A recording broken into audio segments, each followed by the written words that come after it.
know, I'll tell you, my dad stood, I think, 5'5", but he was a giant of a man. Gosh, there's nothing he couldn't do. There's nothing he wouldn't try to do. You know, you think about the city of Casa Grande, and he was, I don't know, one of their biggest cheerleaders. There is nothing he wouldn't do to help the city of Casa Grande. And aside from that, then the fire department. His passion for the fire department was incredible. They were only outmatched by his passion for my mother and his family. So, you know, he was really a family man, a city man. I mean, he was just very civic-minded and willing to help anyone. A serial entrepreneur that tried many different businesses, succeeded in nearly all of them, and he was just an incredible man.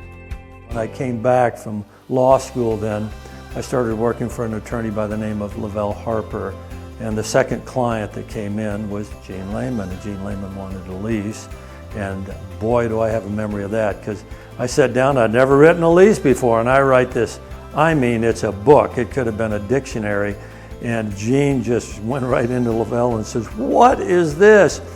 And Lavelle says, "You can't, nobody's going to read this long thing." And so we had a conversation, and Gene said, I want to meet with him. So Gene sat down with me.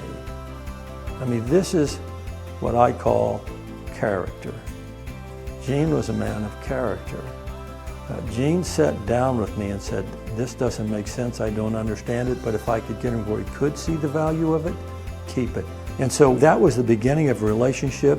He and I spoke probably 20 times a year on average for the last 30 plus years.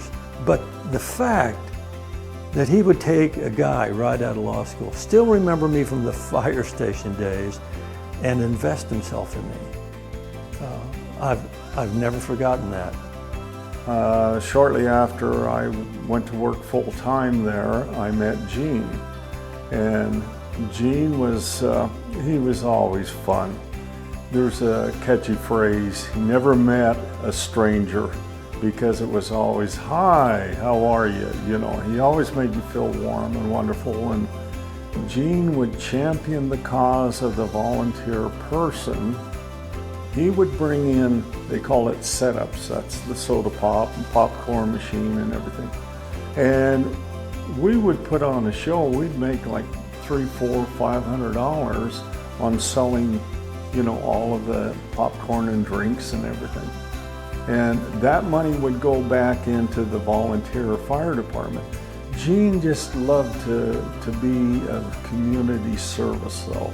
And I think the greatest attribute that he had was no matter how big the problem was, he would come up with a solution. You know, he'd always figure out a way how to do it.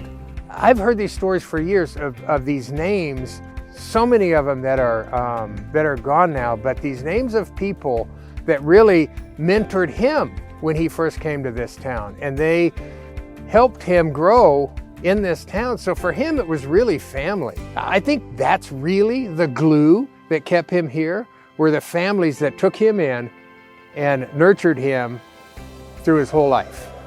Character is defined by what's inside, not by the outside. And when you have character, you can build community.